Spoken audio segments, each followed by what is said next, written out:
Your text examines functional composition in section 7.3 with lots of other functions. And I'm not going to go through all of those because you can read through it and you can play with it with the examples in the problems. But I thought I'd do something different that you don't find in your text that might be fun. Let's do a return to talk about the mother function again. Remember, we were looking at P here being the set of all people. And we looked at P cross P, where we took all the ordered pairs of combining two people. And you might think of this as all people who've ever lived.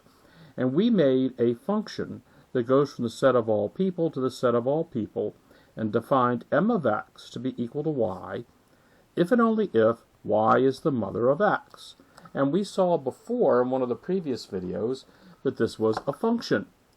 It's a function, it's the mother function. And it is a function because it has the two properties that we could say in plain English. First of all, everybody has a mother, and everybody has only one mother. But now I'd like to ask you, is this mother function one-to-one? What does that mean? If you look at the set of all people, and the set of all people, is this one-to-one?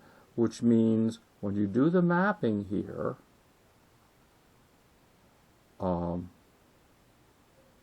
you only point to one person? Well, the answer is no. You could have a brother and a sister, for example. You could have any two siblings that could have the same mother, so that makes it so it's not one-to-one. Well, in that case, is mother onto? Think about the set of all people here, mapping to here. What's the range of the mother function? Well, the range of the mother function is all mothers. And are all people mothers? No. So it's not onto. Let's now ask the question, what is the inverse of the mother function? Well, first you might think, oh, it's the child. You know, if you do an image to your mother, when you try doing the image the other direction, you're looking to the child of the mother. But be careful. Only functions that are both one-to-one and onto can have inverses. So this thing doesn't have an inverse, so we can't talk about what it is, right? Only one-to-one correspondences have inverses. So this one has no inverse. Finally, what is M circle M? What we're doing is we're doing M circle M of x is the mother of x. So what this is, M circle M,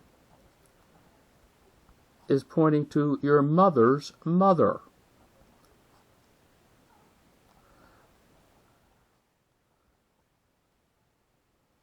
It's the grandmother function.